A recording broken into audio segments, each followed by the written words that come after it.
The Galactic Empire gets humans' last warning. Your worlds will burn. Part 1. The human diplomatic vessel Meridian dropped out of hyperspace near the Empire. The ship was small compared to the massive warships that guarded Prime. It looked like a toy floating among giants. But the humans inside were not afraid. They had come with a purpose. Captain Daniel Perry stood on the bridge and watched the defense fleet surround his ship. He was a man of 50 years with gray hair and tired eyes. He had spent 30 years serving humanity among the stars. He had seen many things. He had fought in border wars and survived ambushes. But today he was not here to fight. He was here to deliver a message. Ambassador Lisa Grant walked onto the bridge and stood beside him. She was younger than Perry, perhaps 40, with dark hair pulled back in a tight knot. Her face showed no emotion. She had trained herself to hide what she felt. In her work, showing emotion was weakness, and today she could not afford to be weak. "They are hailing us," said the communications officer. "Put them through," said Perry. A face appeared on the screen. The creature was tall and covered in scales of deep blue. Its eyes were yellow with black slits like a snake. It spoke in a voice that sounded like grinding stones. "Human vessel, you have entered restricted space. State your purpose or be destroyed." Lisa Grant stepped forward. "I am Ambassador Lisa Grant of the United Human Congress. I request an audience with Emperor IX. I carry a formal message from all of humanity." The officer made a sound that might have been laughter. "Humans do not request audiences with the Emperor. You are a minor species. You have no standing in the Empire." "Nevertheless," said Grant, "the message will be delivered. Your Emperor may choose to ignore it, but he will hear it first." There was a long pause. Then the officer disappeared from the screen. Perry looked at Grant with raised eyebrows. "They are discussing it," she said quietly. "They are curious. Humans have never come to Prime before. They want to know why." An hour later, the Meridian was escorted to a landing platform on the. Grant and Perry walked down the ramp with 4 human guards behind them. Soldiers surrounded them immediately. The soldiers were armed with weapons that could turn a human to ash in seconds, but the humans walked calmly through them. The throne room of Emperor IX was the largest space Grant had ever seen. The ceiling was so high it disappeared into darkness. The walls were covered in gold and precious stones. Thousands of nobles filled the room, watching the humans with curiosity and amusement.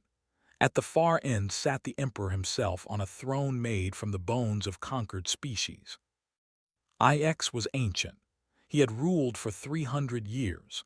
His scales had faded to gray, but his eyes were still sharp and cruel. Beside him stood High Commander, the leader of all military forces. Was younger and stronger, and he watched the humans with more interest than the Emperor did. "So," said his voice echoing through the chamber, "the insects have come to my home. How entertaining. Speak, little creature. Amuse me." Grant walked forward until she stood at the base of the throne steps. She did not bow. She did not kneel. She simply looked up at the Emperor and spoke clearly. "Emperor IX, I am here to deliver formal charges against the Empire. Over the past 8 years, your forces have raided 17 human colony worlds. You have killed over 4 million of our citizens. You have taken 800,000 humans as slaves. You have stripped our worlds of resources and left them as burned ruins." The nobles around her began to laugh, smiled, showing rows of sharp teeth. "Raids," he said. "You call them raids, we call them acquisitions. Those worlds were unclaimed territory. Those humans were unclaimed resources. We took what was ours to take." "Those worlds were claimed," said Grant. "They were claimed by humanity. Those people were our citizens. They were protected by our laws." "Your laws mean nothing," said. "You are a young species. You have been among the stars for only 300 years. We have ruled this galaxy for 8,000 years. Your laws are the buzzing of insects." Grant did not react to his words. She continued in the same calm voice. For 6 years, humanity has sent diplomatic messages through every proper channel. We have asked for the return of our people. We have asked for compensation for our losses. We have asked for an end to the raids. Every message was ignored. Because they deserved no response, said. Perhaps, said Grant. But today I am here in person. Today you cannot ignore me, so I will deliver humanity's final message. She reached into her coat and pulled out a small data device. She held it up so all could see. This contains records of every raid, every death, every person taken. It also contains our demands. You will release all human captives within 30 standard days. You will withdraw all forces from human space. You will pay compensation for the damage you have caused. If you refuse, there will be consequences. The laughter in the throne room grew louder. Even High Commander allowed himself a small smile. Only Emperor did not laugh. He leaned forward on his throne and stared at the tiny human woman before him. Consequences, he repeated. You threaten me with consequences. Do you know how many species have threatened this empire? Do you know where they are now? Their bones decorate my throne. Their worlds are dust. Their names are forgotten. I know, said Grant. I have studied your history. I know what you have done to others, but I am not here to beg. I am here to warn. Warn me of what, little insect? Grant met his gaze without fear. Comply with our demands or your worlds will burn. The throne room fell silent. No one had ever spoken to the Emperor this way. For a moment, something flickered in his ancient eyes. Then he began to laugh. The nobles joined him. The sound filled the chamber like thunder. Remove them, said, waving his hand. Send them home to their little worlds. Let them enjoy their remaining days. Perhaps in a few years I will add human bones to my collection. The guards escorted Grant and Perry back to their ship. As the Meridian lifted off from Prime, Perry turned to Grant. Do you think they will comply? Grant watched the grow smaller in the. Her face was still calm, but her eyes held something cold and hard. Humanity stopped believing that 4 years ago.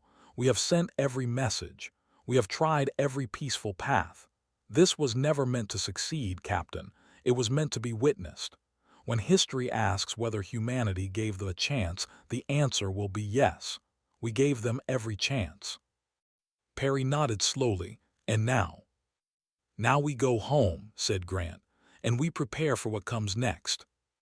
The Meridian jumped into hyperspace, leaving them behind. In the throne room, Emperor had already forgotten the humans. They were insects. They were nothing. He would remember them soon enough. The Galactic Empire gets humans' last warning. Your worlds will burn. Part 2. 3 weeks passed after the human ambassador left Prime. Emperor IX had forgotten her name by the second day. He had more important matters to consider, but High Commander had not forgotten. He spent those 3 weeks gathering information about humanity. What he found did not concern him. The humans had a small fleet of perhaps 2,000 warships. The Empire had over 100,000. Human worlds numbered in the hundreds, worlds numbered in the thousands. By every measure, humanity was weak. They were a minor species pretending to be something more. Presented his findings to the Emperor in a private chamber.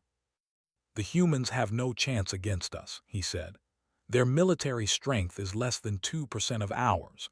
Their economy cannot support a long war. Their population is too small to replace heavy losses. If they truly intend to fight, they will be destroyed within months. Listened with half-closed eyes. Then let us teach them their place. I want their remaining colonies burned. I want their people in chains.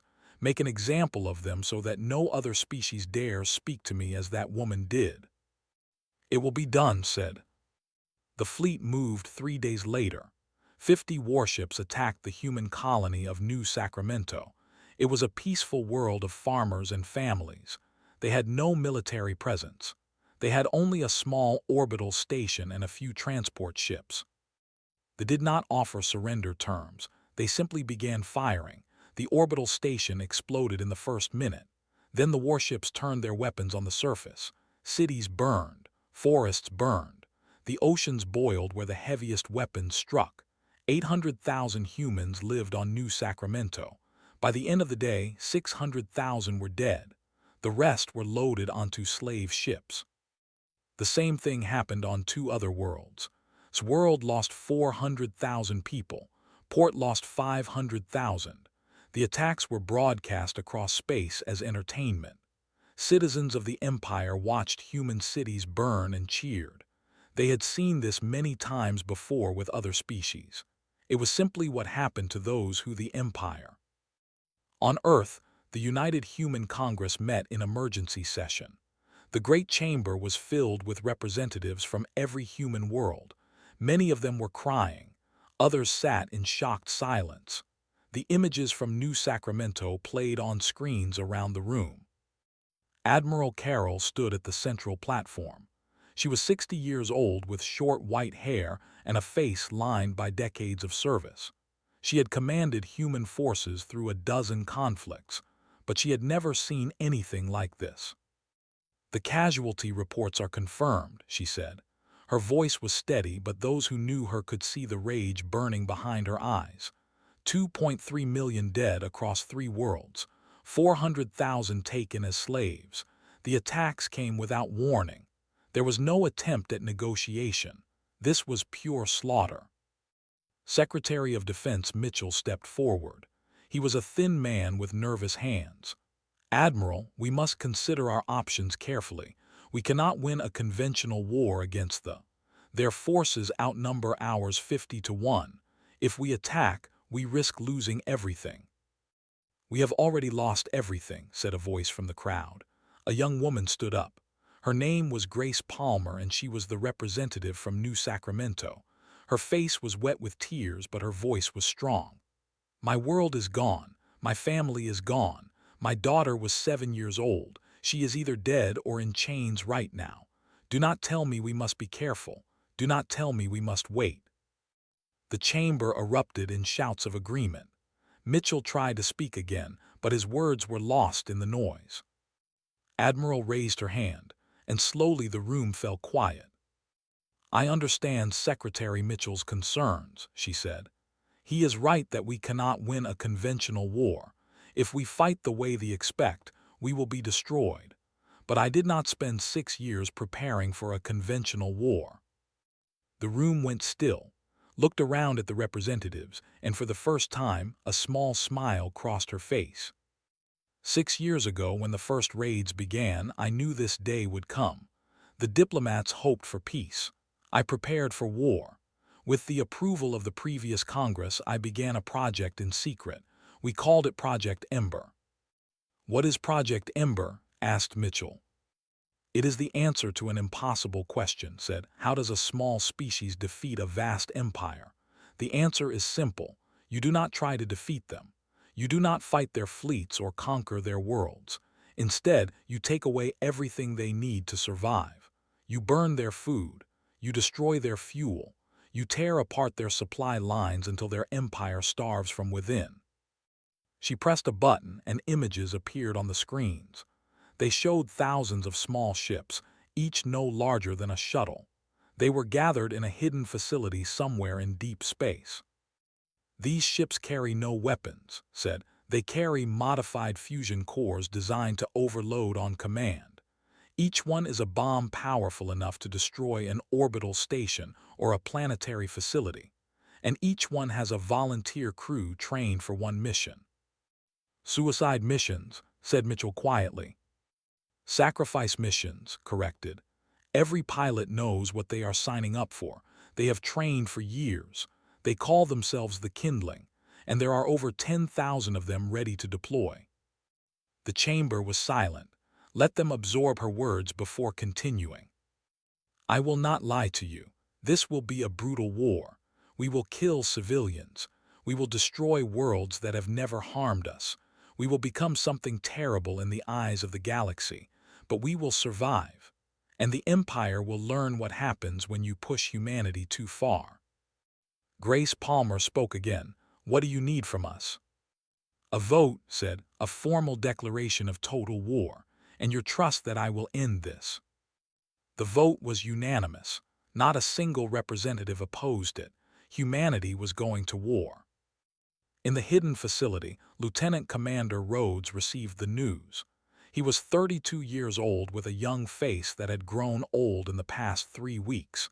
His wife and daughter had lived on New Sacramento. He had watched the broadcasts. He had seen his city burning. He gathered his squadron in the briefing room. 20 pilots, each with their own reasons for being there. The declaration has passed, he said. We deploy in 48 hours. You all know what we are going to do. You all know we are probably not coming back. If anyone wants to withdraw, now is the time. No one will judge you. No one moved. No one spoke. Rhodes nodded slowly. Good. Then let us show the Empire what human fire looks like. In the darkness of space, 10,000 small ships began powering up their engines. The kindling was ready to burn. The Galactic Empire gets humans' last warning. Your worlds will burn. Part 3. 1 week after humanity declared war, High Commander stood on the bridge of his flagship and stared at a tactical map of human space. His fleet was positioned at the border, ready to crush any human force that dared approach, but nothing came. The human worlds were silent. Their ships remained hidden. It was as if they had simply given up. This is wrong, said to his officers. They should be gathering their forces. They should be preparing to defend their remaining colonies. Why are they doing nothing? No one had an answer for him, felt something cold growing in his chest. He had fought many wars in his long career. He had learned to trust his instincts, and his instincts were screaming that something was very wrong. 300 light-years away, in an agricultural system called, a small human ship dropped out of hyperspace. It was barely larger than a shuttle. The local defense forces detected it immediately but did not consider it a threat. One tiny ship could do nothing against an entire system. Rhodes sat in the pilot's seat and looked at his target through the 3 was a farm world. Massive orbital stations hung above it, processing grain and meat to feed dozens of military fleets. The food from this single system kept millions of soldiers alive. Target confirmed, said his co-pilot, a young woman named Amy Foster. She had lost her brother on Swirled, approaching the primary processing station. Rhodes guided the ship toward the largest station. Communication officers tried to contact him, demanding identification. He did not respond. When defense ships moved to intercept, he simply changed course slightly, staying just ahead of them. They think we are refugees, said Amy, or lost traders. They do not know what we are.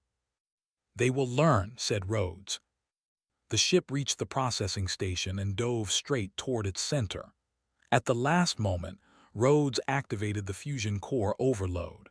There was a flash of brilliant white light. The explosion tore the station apart. A chain reaction spread to the fuel storage tanks nearby, then to the secondary stations, then to the orbital refineries. Within minutes, the entire orbital infrastructure of 3 was burning wreckage. On the surface below, workers looked up at the sky and saw fire raining down. They did not understand what was happening. They had never been attacked before. This system was far from any border, deep in the heart of the Empire. The same scene repeated across space that day. 12 major agricultural systems were hit. Food processing stations burned. Grain silos exploded. Livestock facilities were destroyed. The attacks came without warning, without pattern, without mercy. High Commander received the reports one after another. His face grew pale as he read them. This is impossible, he said. How did they get ships so deep into our territory? How did they know where to strike? Commander, said one of his officers, we are receiving reports of similar attacks on fuel depots in the sector and mining facilities in the cluster. It is happening everywhere. Finally understood.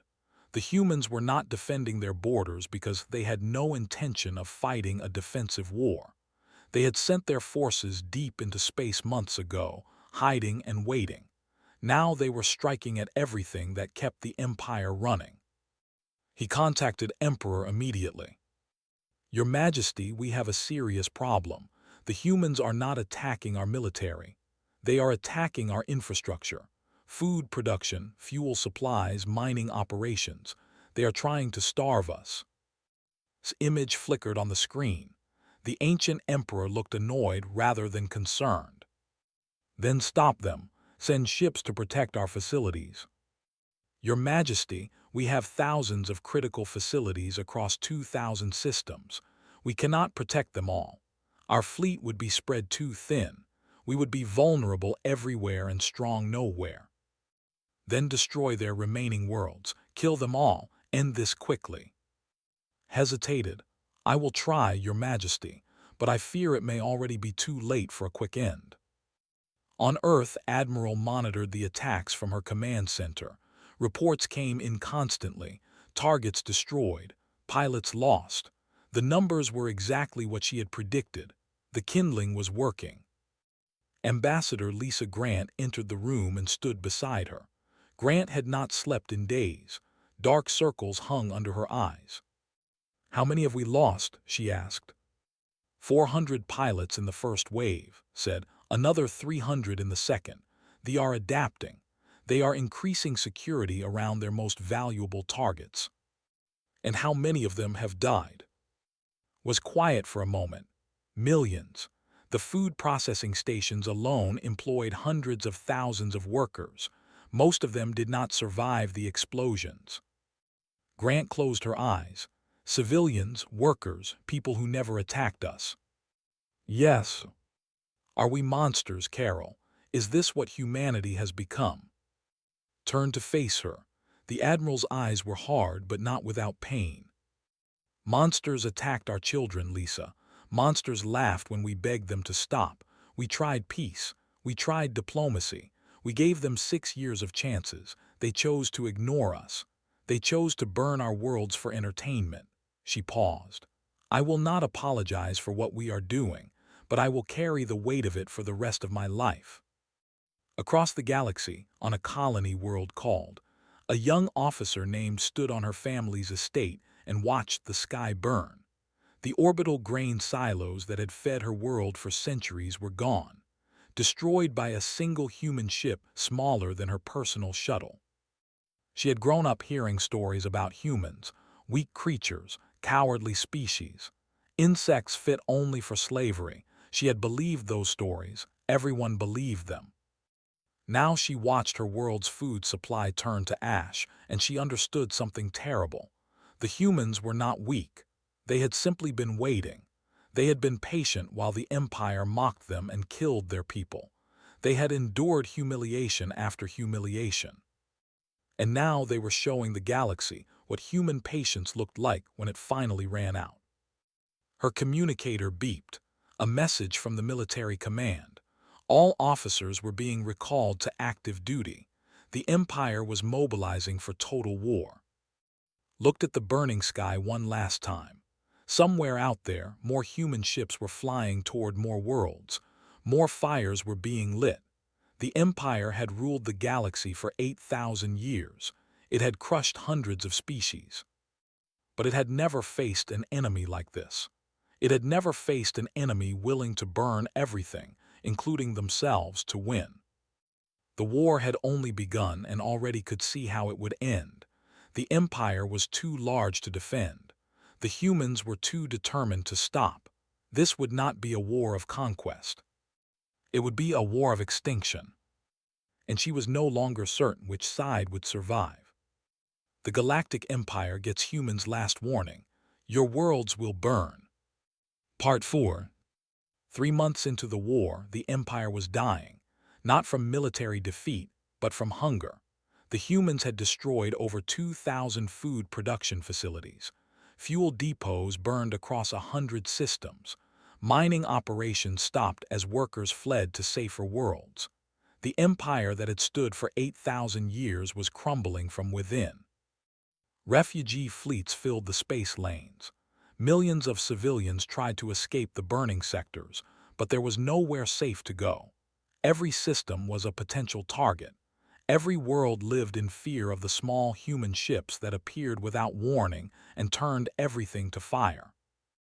Emperor Ix sat on his throne and listened to reports that grew worse each day. His governors were failing him. His commanders were failing him. Even his own people were beginning to question his rule. "The outer sectors are demanding more supplies," said High Commander.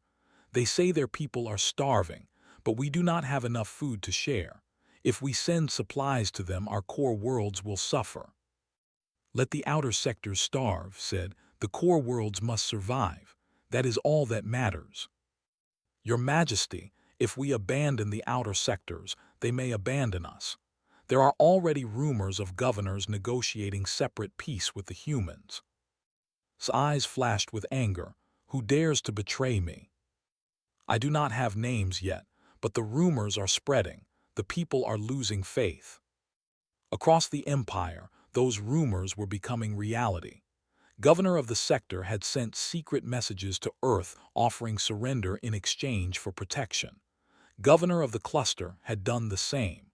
Governor of the region was preparing to declare independence from the empire entirely. They had all reached the same conclusion.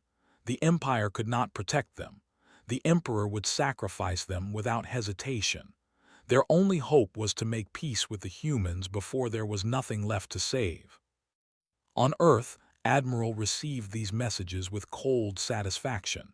She did not trust the governors. She knew they were acting out of desperation, not genuine remorse. But their betrayal served her purpose. It showed the galaxy that the empire was breaking apart. "Should we accept their surrender?" asked Ambassador Grant. "Not yet," said. "We negotiate only with Emperor. If we make separate deals with the governors, the empire might survive in pieces. We need it to fall completely. More people will die if we continue." "Yes, more will die. But if we stop now, if we allow the empire to survive in any form, they will rebuild. In 100 years, maybe 200, they will attack humanity again. We must end this threat forever." Grant nodded slowly. She understood the logic. She hated it, but she understood it. Lieutenant Commander Rhodes did not live to see the empire crumble. He died in the 4th month of the war, leading an attack on a military shipyard. His squadron destroyed the facility, but defenders intercepted them before they could escape. Rhodes ordered his pilots to scatter while he drew the enemy fire. His final transmission was recorded and broadcast across human space. "This is Lieutenant Commander Rhodes, squadron leader of the Kindling. I'm about to die, and I want humanity to know why. 4 months ago, I had a wife named Sarah and a daughter named Emma. They lived on New Sacramento. They were kind and gentle people who never hurt anyone. They killed them for entertainment." His voice remained steady even as warning alarms screamed around him. "I volunteered for this mission because I wanted the Empire to understand something. When you kill our families, you do not make us afraid. You make us angry, and human anger burns hotter than any star." The transmission ended with static. Rhodes flew his damaged ship directly into the largest remaining warship. The explosion destroyed them both. His words spread through human space like wildfire. Volunteers for the Kindling doubled within a week. Humans who had never considered military service lined up to join. The Empire had created something it could not understand. It had turned humanity into a species with nothing left to lose. Emperor learned of the governor's betrayal through his spies. His response was swift and brutal. He ordered all 3 executed publicly, their bodies displayed as warnings to others. Their families were imprisoned. Their worlds were placed under martial law. But instead of restoring order, the execution sparked rebellion. The populations of the betrayed sectors rose up against imperial forces. Fighting broke out on 17 worlds. Killed, while human ships continued to burn everything around them. High Commander went to the Emperor with a desperate proposal. "Your Majesty, we must negotiate. The humans have offered to speak with you directly. If we agree to their terms, we might save what remains of the empire." "I will not negotiate with insects," said. "I will not bow to creatures who have existed for less time than my reign. Then we will lose everything. The outer sectors are already gone. The middle sectors are starving. Even the core worlds are beginning to riot. If we do not make peace soon, there will be no empire left to save." Rose from his throne. His ancient body was frail, but his eyes still burned with pride. "I have ruled for 300 years. I have crushed species that were old when humanity still lived in caves. I will not surrender to them. I will not give them that victory." "Then you will watch your empire die." Smiled, showing his sharp teeth. "Perhaps, but I will die as an emperor, not as a servant of humans." Left the throne room knowing that his species was doomed. The emperor would never surrender. The humans would never stop. There was only one possible ending now. Outside the palace, a group of nobles gathered in secret. They had all lost family in the war. They had all watched their worlds burn, and they had all reached the same conclusion. "The emperor must go," said Lord, a wealthy merchant whose trade fleet had been destroyed. "He is killing us with his pride. The humans will accept our surrender if we give them." "You speak of treason," said Lady. "I speak of survival. Our choice is simple. We give the humans their emperor, or we watch our entire species starve." The nobles looked at each other in the dim light. They had served the empire their entire lives. Their families had served for generations. But the empire was dying and was holding the door closed while the flames grew higher. "How do we do it?" asked Lord. The planning began that night. On Earth, Ambassador Grant received news that nobles had requested a secret meeting. She did not know what they wanted, but she knew that the end was coming. One way or another, the war would soon be over. She only hoped there would be something left to save when the fires finally stopped. "The Galactic Empire gets humans' last warning. Your worlds will burn." Part 5. 6 months after the war began, Emperor IX sat alone in his throne room. The great chamber that had once held thousands of nobles was empty. The guards who had protected him for centuries were gone. Some had fled. Some had joined the rebellion. Some had simply disappeared into the chaos that consumed the empire. Outside the palace windows, the sky burned orange. Human ships held position in orbit above Prime, waiting. They had been there for 3 days, silent and patient. They had not fired a single shot at the. They did not need to. The empire had already destroyed itself. The rebellion had spread faster than anyone expected. When the nobles moved against, the military split in two. Those loyal to the emperor fought those who wanted peace. Civil war erupted across 100 worlds. The humans simply watched and waited while they killed each other. High Commander had tried to remain neutral, but neutrality was impossible in a civil war. When soldiers demanded he choose a side, he refused. They killed him in his own command center. The greatest military mind in the empire died not in battle against humans, but at the hands of his own people. Now it was over. The rebels controlled the orbital defenses. The loyalists had surrendered or fled. And Emperor IX, ruler of 2,000 worlds, conqueror of 100 species, sat alone on his throne made of bones and waited for the humans to come. The shuttle landed in the palace courtyard at midday. Admiral Carroll walked down the ramp first, followed by Ambassador Lisa Grant and a small escort of human marines. They wore no armor, carried no heavy weapons. They did not need them. The war was already won. The streets of the capital were empty as they walked toward the palace. Citizens watched from windows and doorways, but none approached. They simply stared at the humans who had brought their empire to its knees. Some faces showed hatred. Others showed fear. A few showed something that might have been respect. Grant had prepared herself for many things, but she was not prepared for how small looked when they entered the throne room. The ancient emperor seemed to have aged decades in the past months. His scales were dull and cracked. His eyes had lost their cruel fire. He sat on his throne like a broken statue, a relic of a dead age. So, said, his voice barely above a whisper, the insects have come to claim their prize. Stepped forward. Emperor IX, by the authority of the United Human Congress, I am here to accept your unconditional surrender. You will release all human captives immediately. You will pay reparations to be determined by human courts, and you will submit yourself to trial for crimes against humanity. Laughed, but it was a hollow sound with no joy in it. Unconditional surrender, reparations, trial, you speak as if you have conquered us. But look around you, human. My empire destroyed itself. You simply lit the match. The match was enough, said. The emperor leaned forward on his throne. Tell me something, Admiral. Will you destroy my species entirely? Is that your plan? Burn every world until none of us remain. Grant stepped forward before could answer. We considered it. After what you did to our people, there were many voices calling for exactly that. Complete extermination, an end to the threat forever. And yet here you stand, talking instead of killing. Why?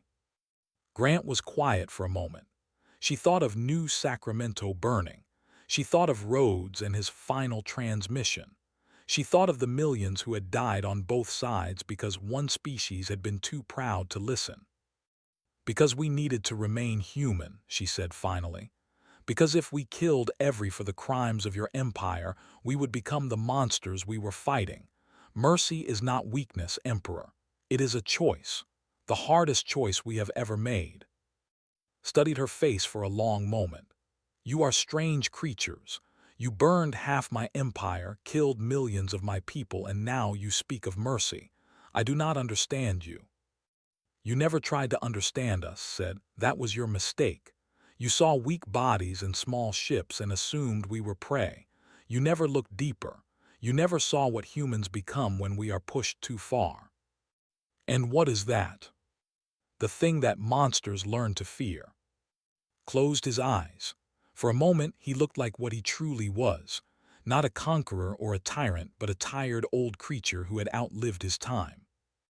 Very well, he said. I accept your terms. Do with me what you will. But know this, human. The galaxy will remember what you did. They will remember the fires you lit and the worlds you burned. You may have defeated but you have shown every species what humanity is capable of. They will never forget. They will never stop watching you. Good, said. Let them watch. Let them remember. The surrender was signed that evening. Over the following months, human captives returned home. Those who survived the slave camps were changed, broken in ways that would take generations to heal. But they were free. That was what mattered. The empire was dissolved. In its place rose a loose confederation of independent worlds under human oversight. It would take decades to rebuild what had been destroyed. Some wounds would never heal completely. Emperor IX stood trial on Earth. The proceedings lasted 4 months. He was found guilty of crimes against humanity and sentenced to life imprisonment. He died in his cell 2 years later, still refusing to admit that he had done anything wrong. 10 years after the war ended, Ambassador Lisa Grant stood before the Galactic Assembly as Earth's representative. The chamber held delegates from 300 species. Most of them had watched the human war from the sidelines, too afraid to intervene. Now they gathered to discuss the galaxy's future with humans at the table as equals. A young diplomat approached Grant after the session ended. She introduced herself as daughter of a military family that had lost everything in the war. Ambassador Grant, she said carefully, may I ask you a question? Of course. Do humans regret what they did to my people? The fires, the starvation, the millions who died. Do you wish you had found another way? Grant looked at the young for a long time. She thought of everything humanity had sacrificed, everything they had done, everything they had become. We regret that it was necessary, she said finally. We regret every life lost on both sides, but we do not regret teaching the galaxy a lesson it will never forget. What lesson is that? Grant's eyes grew distant, seeing memories of fire and war and pain. Humanity will suffer in silence for a long time. We will extend our hands in peace again and again. We will believe in diplomacy long after others would have given up. We will try every peaceful path before we consider war. But there is a line, and if you cross it, if you take our children and laugh while they burn, then understand this truth. We are not the galaxy's victims. She paused and met eyes. We are its warning. The young nodded slowly. She had grown up hearing stories about the war, about human cruelty and suffering. But standing here, looking into the eyes of the woman who had delivered her emperor's final warning, she understood something her people had learned too late. The humans had never wanted war. They had begged for peace. They had given every chance for a different ending. The galaxy would remember that, and perhaps, if they were wise, no species would ever make the same mistake again. Grant turned and walked away, leaving alone with her thoughts. Outside the assembly hall, the stars burned in the endless black of space. Somewhere out there, human children played on rebuilt worlds. Families tried to find new lives in the ruins of their empire, and 1,000 other species watched and remembered. The war was over. The warning would last forever.